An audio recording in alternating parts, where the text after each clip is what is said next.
Hi, my name is Felix and I'm standing at the southernmost point of Sri Lanka. It's gonna be the southernmost that I'll be this entire year because as of tomorrow, I'm starting a year-long journey of solo traveling back to Germany overland. That means no planes and hitchhiking as much as I possibly can. But I want to document this in a different way. If you're a German, I'm sure you read the books of Felix the Rabbit or Felix der Hase when you were a kid. He travels the world alone and sends letters from every place that he visits. Well, since we share the same name, and I've already been on the road for over a year, I'm gonna take some inspiration from him and reenact it, do a live action version. I'll be using my skills in collage making to create my own postcards. They will be made out of paper I gather along the way and therefore materially reflect the place they are speaking about. Yes, gold mine. I've already done this when I traveled in India. For example, this postcard contains bus tickets, and this one contains a ticket to a cricket game. I love the way this forces me to slow down, process, and write about what I've seen. Now, the first postcard about the south side of Sri Lanka is sent off. The video is up now. Go check it out. Anyway, I gotta get started because it's about to get raining and I've got a long way to go. So, my first few steps, north.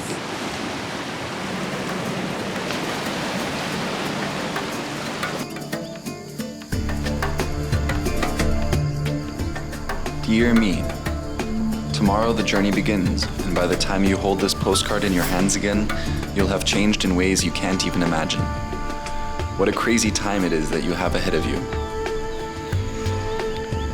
As I write this text, a healthy mixture of excitement and fear is bubbling up inside of me. I'm staying at a hostel in Weligama as a volunteer for some time before I start off on my journey. I spend my days painting murals and surfing. I also made a new friend. Give it a swing. Who's volunteering as a gardener. He's a crazy Romanian with a travel story similar to mine. It's really peaceful here. I take walks at sunset and watch kids at the beach playing cricket and fishermen bringing their boats out. But after 2 weeks, I don't let the beaches and paddy fields fool me into thinking that this place is entirely peaceful.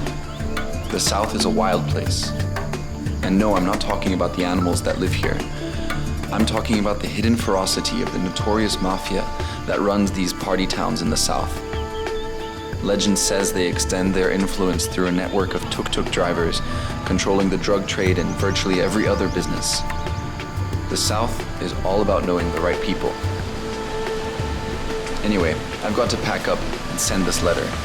I found a postbox at the southernmost point of the country, and that's where I'm going now. All the love, Felix. 20th of September, 2024.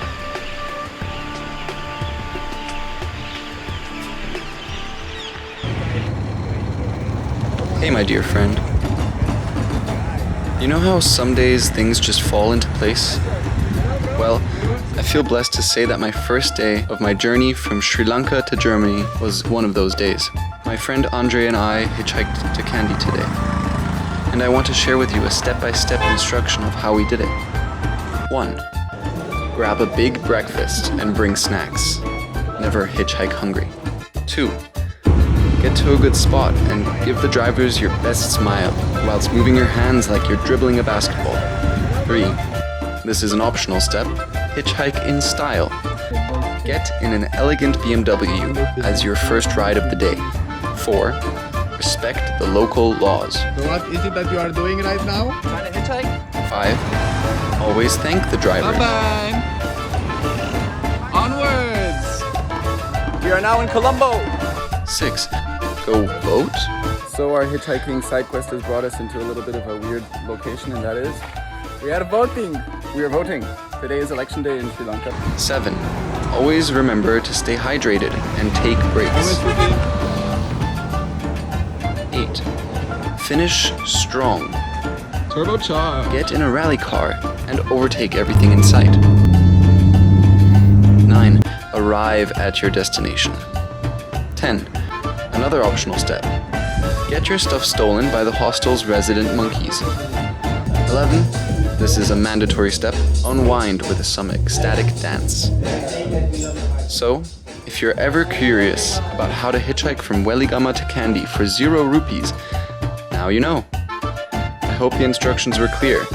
For now, all the love, Felix.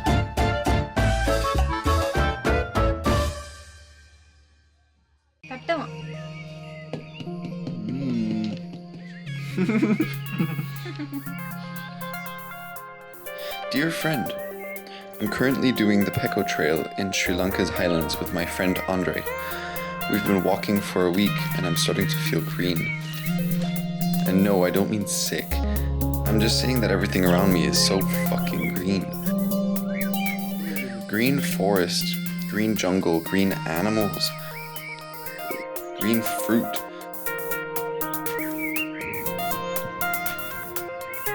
And don't get me started on the tea fields. Green as far as the eye can see.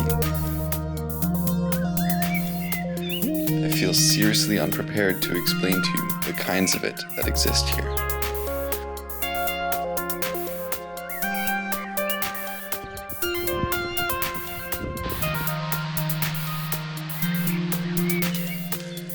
I assume the tea pickers have better words for the shades of green.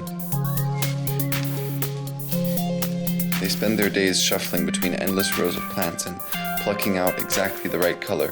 If only they spoke some English, they might share them with us.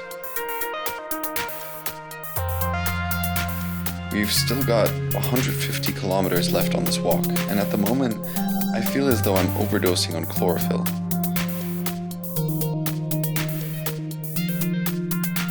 But really, I'm so happy to be walking through land that's so live and lush.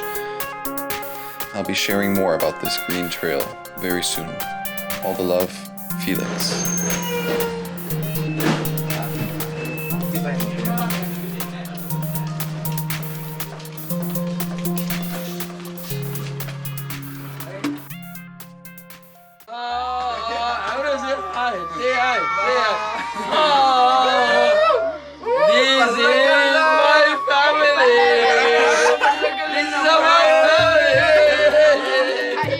Dear friend, want to know my favorite thing about hiking on the Peko Trail in Sri Lanka?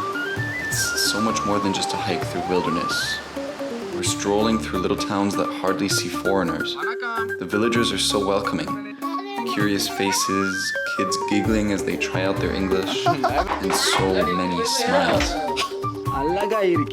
Everywhere. The positivity is infectious.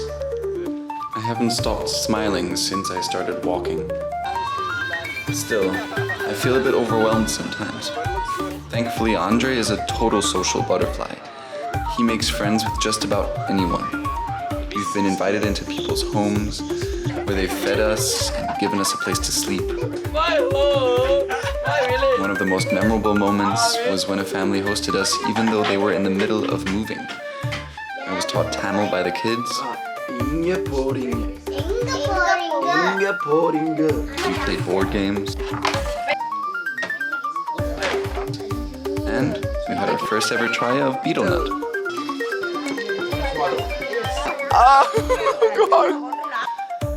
The houses we encounter are like bright blocks of color on an otherwise green page. Small Hindu temples dot the landscape. We stop at many of them to light incense and ask for safe passage. Sometimes the locals give us their blessing too. In the towns, we stop at the Hindu ceremonial shops for trinkets, stickers, and posters that I use to make this postcard. It's so precious to get to experience what everyday life is like living in these villages. I have so much more to share from this trail, but for now, all the love, Felix. Where are we? Tea. Tea. Tea. Tea. More tea. More tea. Dear friend, will you be having tea or chai? You know, it's interesting. It's called tea if it was brought to the country by sea, and chai if it was brought by land. So, on the island of Sri Lanka, it's tea. But just next door on the continental mainland, it's chai. It's these kinds of things that are on my mind all day as we walk through the tea fields of the Peko Trail. Maybe I'm slowly going crazy.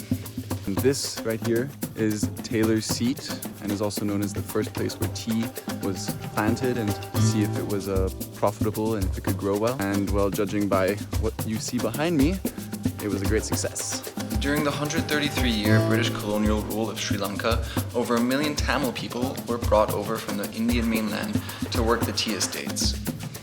Now, the third generation of those same Indian Tamils pluck the same leaves. Up to 15 kilos a day for a meager €3 salary. But it seems there are only women in this line of work. Some tell us it's because men only do the hard jobs. But isn't plucking 15 kilos of tea hard enough? Only women pickers. Because ladies' fingers very sensitive. You see what are hard leaves, what are young leaves recognize. You don't think men can do this job? No. No. No. Tea factories, massive structures of rusted metal, loom over the plantation hills. From the outside, you can hear the eerie hum of the burning furnaces and whirring fans, working around the clock to transform fresh leaves into the aromatic dust. I had the chance to visit one of these factories and see it all in action. Can you believe they're still using the same machinery from decades ago? I'm writing this as I sip on a cup straight from the backyard. It doesn't get much fresher. All the love, Felix.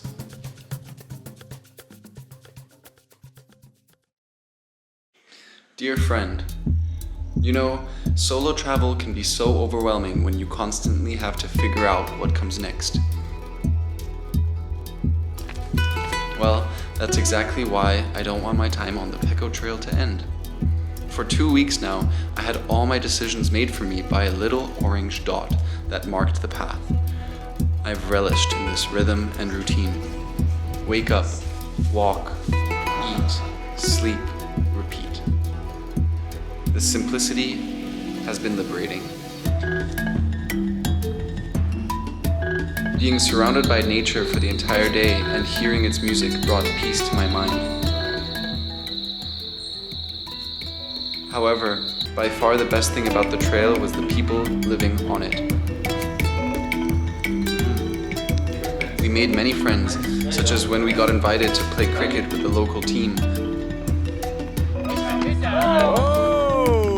Or the time we joined an impromptu dance party with drunk construction workers, only to get drunk ourselves.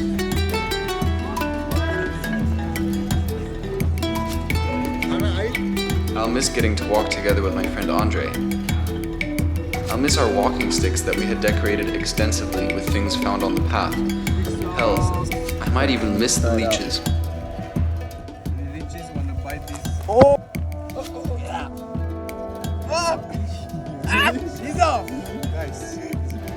In the end, we walked for 250 kilometers and got to see this country and its people in a whole new light.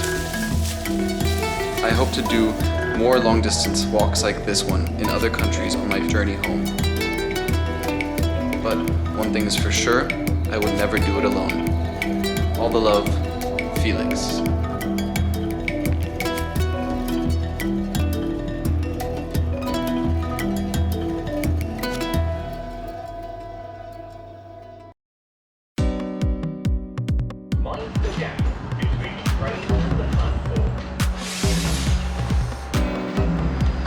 Hey there.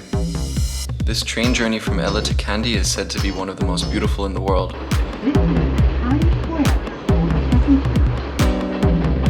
It's fascinating because, just like the tea plantations and the Tamil communities in these highlands, the train is yet another reminder of the British colonial era. The Kandy to Ella line was built to facilitate the transport of tea from the factories to the port. The tracks were laid over 150 years ago by Sri Lankan workers who literally had to carve through mountains. It's incredible to think about how much engineering went into making this happen. I've always liked trains, but I have to admit, after spending the last couple of weeks walking through the same landscape, I've realized just how much you miss when you're speeding by on these iron beasts. there's no time to really appreciate the beauty around you. Plus, you don't get to see the train winding through the hills the way we did on foot.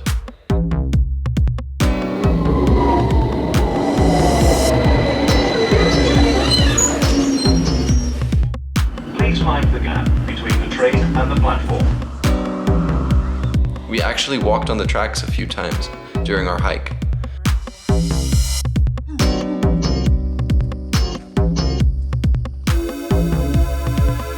Sticking your head out of the open doors and watching the greenery fly by you is pretty nice though.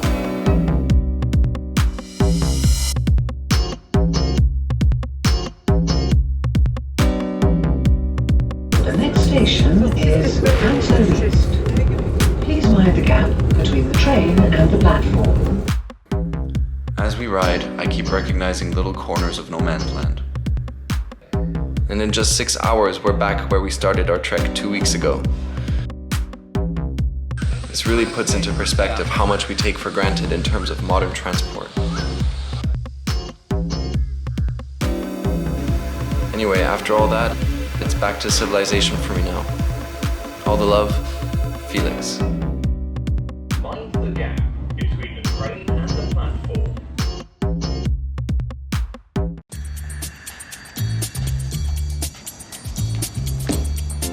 Hey my dear friend.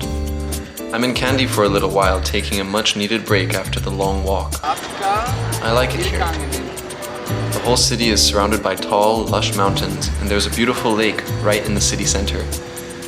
My favorite spot is by the water's edge, where I can soak up some sun and just watch the animals go by. There are turtles, pelicans, and these fat Komodo dragons everywhere. I could sit all day and not get bored. I've also found a good spot to start working through all my postcards. The hostel I'm staying at is central and a great place for meeting people. The owner Manoj is a character. He invited me onto his show to talk about the difference between a traveler and a tourist. I hitchhiked. Do you know what hitchhiking is? Rainy season is coming, and everyone walks around with umbrellas. Every hour a light drizzle will pop up, and so do the umbrellas. Manoj calls it angel rain. Kandy is the cultural capital of Sri Lanka, so naturally I had to go watch a show on the traditional dances at the cultural center.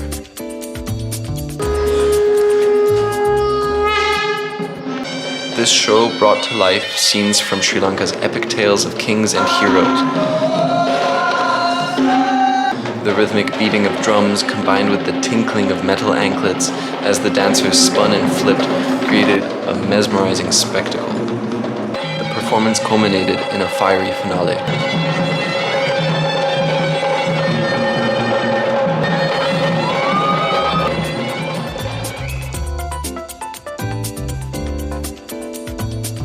On my last night here, I went up to the big Buddha statue overlooking the city to catch the view. It was stunning. Kandy spread out below me, the mountains in the distance, the lake shimmering in the middle. A good way to wrap up my time here. Anyway, I'm feeling recharged and ready to keep moving, but I'm really glad I had these few days to slow down. Sending you sunshine from Kandy, Felix. Hey, I want to paint you a picture of one of the vital arteries to Kandy's beating heart. Colombo Street. Every day, trucks piled high with all kinds of goods crowd the street. Deliveries from the ports, fresh produce from the highlands, and everything in between. People from all over the city would come to collect their orders, some pushing overflowing carts down the street. It's like an open-air distribution hub where the hustle and bustle of daily life unfolds in front of you. Forget drinking a coffee. If you come here in the morning, you are going to be wide awake. So that's what I did. Every morning I would stop at my favorite juice store and watch the chaotic dance unfolding in front of me. I would watch the parking attendant masterfully direct trucks and cars through the narrow spaces. Some days he has them park on the left and some days on the right. Older ancestors, they lived there. I think it's so the shopkeepers on each side can get a breath of fresh air. It almost feels like two completely different streets depending on which side they're on. What really drew me in though was the hand movements. Shop owners wave incense to bless their stock for the day. Fingers are pointing here and there. Merchants carefully pick out the best produce and wrap it up. It's a play on the human emotions of desire and aversion, and there's something almost hypnotic about it all. I could easily skip the touristic sites. Just give me Colombo Street and a glass of fruit juice, and I'd be entertained for hours. All the love, Felix.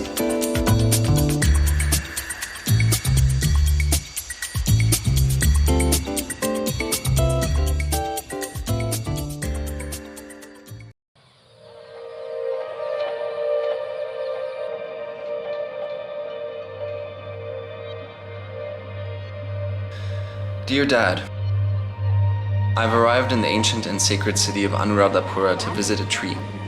Yes, you read that right, a tree. But not just any tree. The Jaya Sri Mahabodhi is the oldest living human-planted tree in the world. Over 2,200 years ago, it was brought here as a sapling from the original tree under which the Buddha meditated. Anuradhapura is a significant pilgrimage site for Buddhists. And I arrived on a full moon, which is a national holiday here called Poya.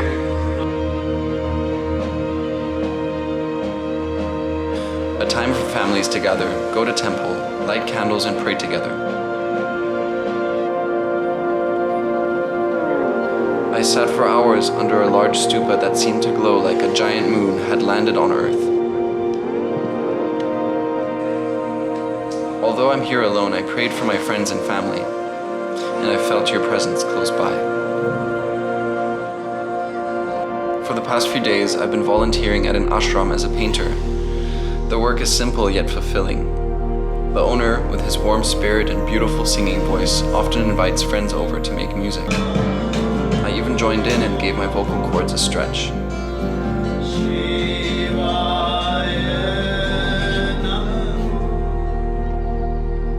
One of my favorite parts of being here is watching the sunsets. I don't know what it is about this place, but the skies here put on the most dramatic shows.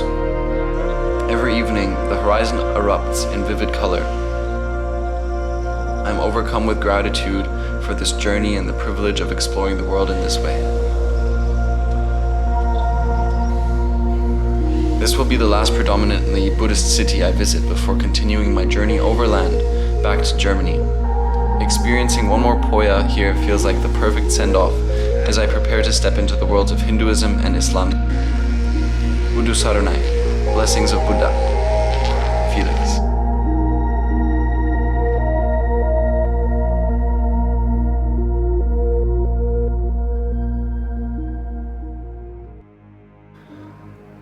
Dear Vali, Sri Lanka isn't just pristine beaches and sunshine. If anyone understands this, it's you. You once told me about your time as a Red Cross nurse during the Civil War that gripped this country for 26 years. Well, I wanted to catch a glimpse of the Sri Lanka you knew. So, I visited the place where you are stationed. A small town with the tongue-twisting name of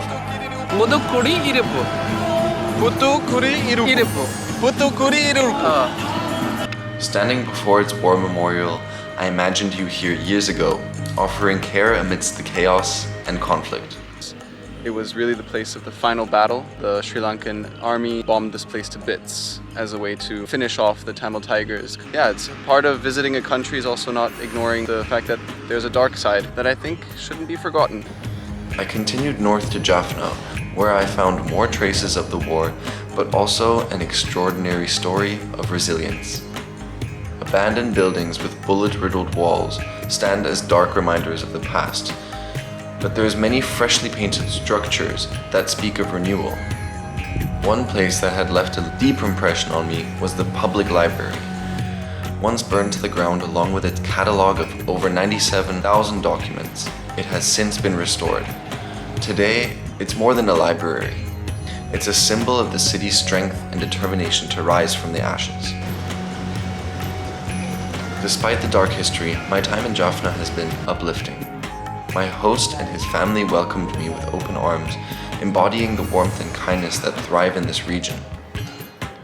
I wish more people ventured to the north, not just to witness its beauty, but to understand its reality. I can only imagine what it must have been like for you to see this place during its darkest days. And I hope this letter comforts you in knowing that the city is healing and its people are as spirited as ever. All the love, your godson Felix.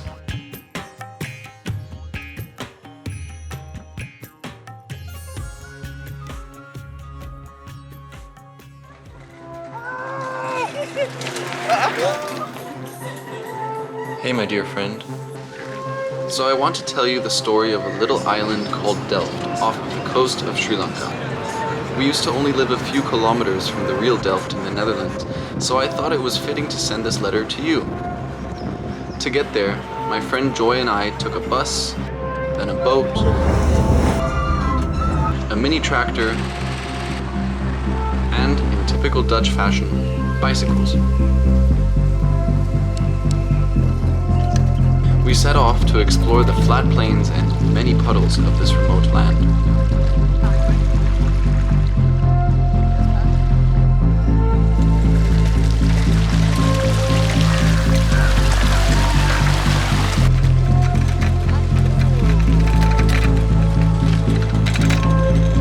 There were beautiful trees, including this one incredible African baobab, which, of course, I had to climb.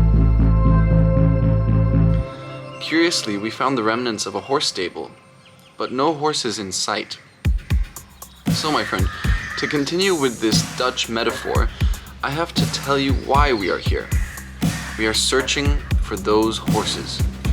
During the Dutch colonial rule of Sri Lanka, they used this island to breed European horses to be sold on the Asian market. That was centuries ago, and the Dutch are long gone, but their horses aren't. After hours of riding, we finally found them. Unlike their towering European counterparts, however, the island's diet has left these horses looking more like ponies. They let us get close, but not too close. Sitting there on a bicycle looking at Dutch ponies, I forgot for a second that I was actually on an island off the coast of Sri Lanka.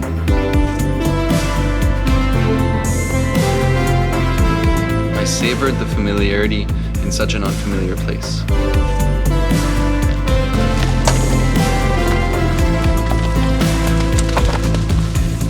Now, besides the equine inhabitants, one of the best parts of Delft was getting to speak with the human ones. They live behind neatly stacked walls of coral and make their living from catching crabs. On special occasions, they ride the wild horses. We were invited to tea, a meal, and afterwards a game of marbles. In the evening, we stayed with other locals and heard more about Delft's history, such as how it was cut off from the mainland during the war. No electricity. 2009, no electricity. Really, Delft Island is an incredible place to witness, and I urge you to come here when you visit Sri Lanka.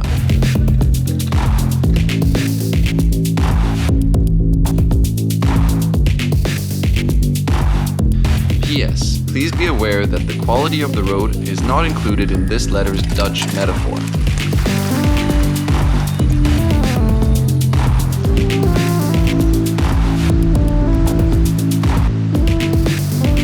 All the love, your friend Felix.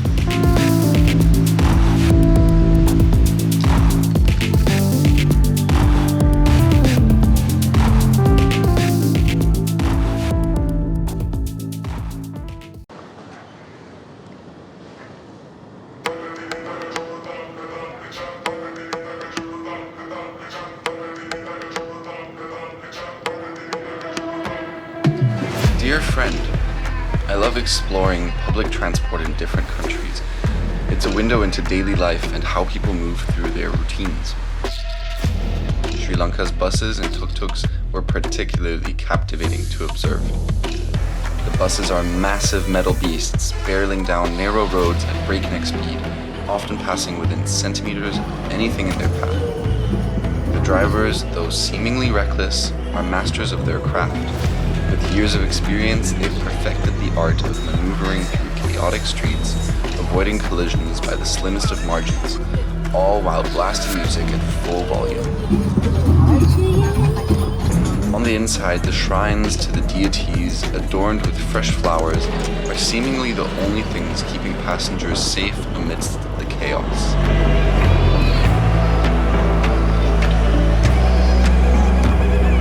It's a wild and thrilling experience to witness these lively metal giants in motion.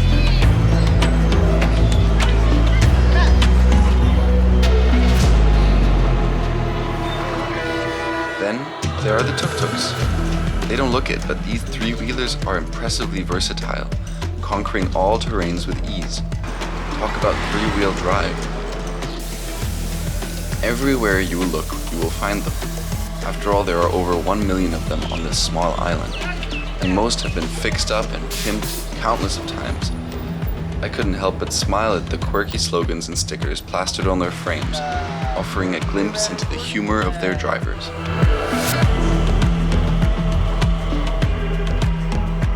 Despite the chaos, Sri Lanka's transport system is fantastic.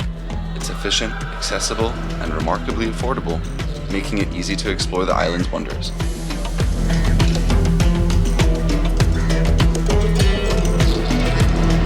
The buses and tuk-tuks of Sri Lanka are an essential part of the puzzle that makes up this island's vibrant culture.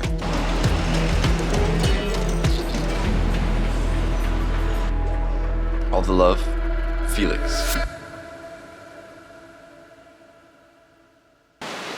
Hey friend. So my plan has been to make it to Germany without flying, but how do you leave Sri Lanka without an airplane? Well, by swimming, obviously. I made it to India. Let's go. Kidding.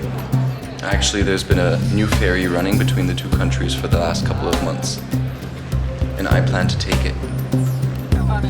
There used to be a sea bridge between the two countries, but after the civil war and strained relations between India and Sri Lanka, it faded from memory. Now, it's been re-established. It feels like a new chapter of cooperation and stronger connections between the two nations. Last steps of Sri Lanka. Most people I spoke to didn't even know this ferry was up and running again.